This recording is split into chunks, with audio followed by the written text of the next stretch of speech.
Hi everyone, Anshita this side. Welcome to day 4 of a QA Bootcamp series. Today we are going to deep dive into this concept of early automation using BDD. So in the last video, I already explained how we can follow shift left testing, and one of the approach is using BDD. So we will see how we can start our automation quite early in the SDLC process. We don't have to wait for the developer to provide us the code. We can start our automation in parallel with our development code. In the previous video, we saw this user story in Jira. Let me show you. So in this user story, we had a couple of scenarios. Today, we are going to refer to the same scenario. For example, over here, the first scenario is fill up all the mandatory information and register on the website. And this is our design. So now we have the design, we have the scenario. What we can do, we can create a BDD scenario, we can create a template based on it. And later on, once your build is ready, we will add the locators. So what are the benefits of this one? This will save a lot of time because once your development is completed, meanwhile your automation code will be 75% completed, right? Because all the feature file, all the mapping would be done in that case. You will have some test data also written during this phase only. Only thing which we have to wait is for the locators and for the URL. So this is from the UI perspective, which I'm talking about. This is for this registration page. I'm continuing with the same example, so you don't get confused over here. In this, what will happen? Like I explained you in the previous video, what is BDD? BDD is a collaborative approach that bridges the gap between technical and non-technical team members. For example, your PM and your developers, QAs, and the language which we use is the Gherkin language. Fine. When we implement this in any framework, we use different kind of tools. So one of the famous tool is Cucumber. So in Cucumber, what we do, we use this Gherkin language and then we can automate our test using this BDD format.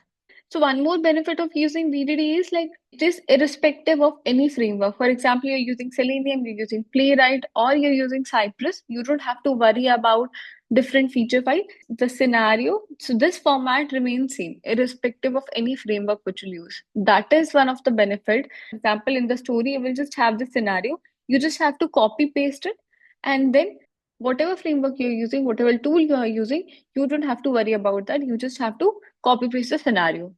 Let me quickly give you a walkthrough how it will be done. So when we create any framework, for example, Selenium, Cypress, or Playwright, what we will do? We'll create one feature file. So feature file will contain this scenario, this scenario. Fine. Now, to map this scenario to our code, what we will do? We will write step definition file.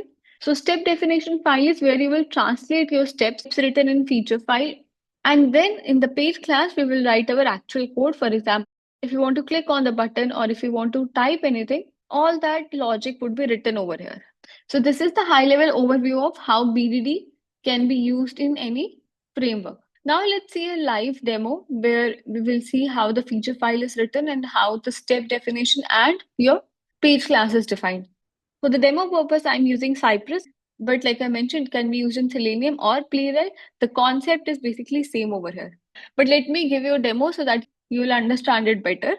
So this is my Cypress code, and I have already installed Cypress and I've already configured Cucumber into this one. So this video is not about installation. It is more about how we can write the BDD scenarios and how we can start early automating in the project. And if you really want to learn Cypress, I have a detailed series on that. I will provide the link in the detail box. Let me explain you over here. So what I have done, so I've created 3 folders. One is for the features where I have defined all my feature. This is my feature.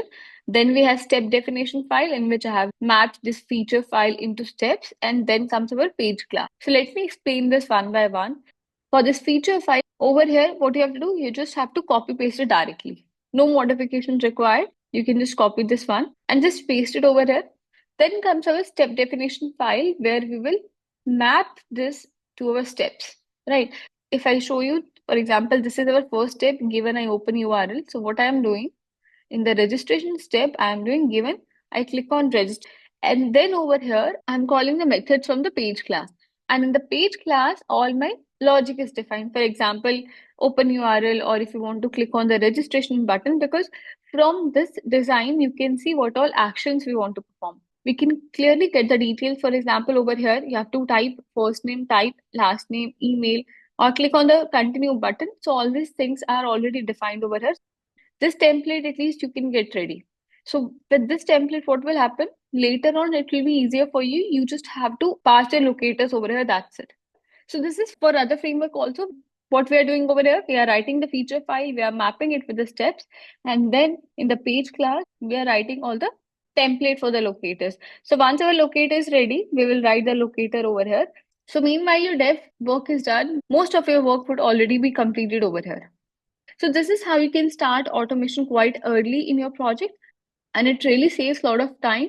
I've seen many success stories in which the QA follow this approach, and later on, when they add the locators or add some more logic, it saves a lot of time in that case.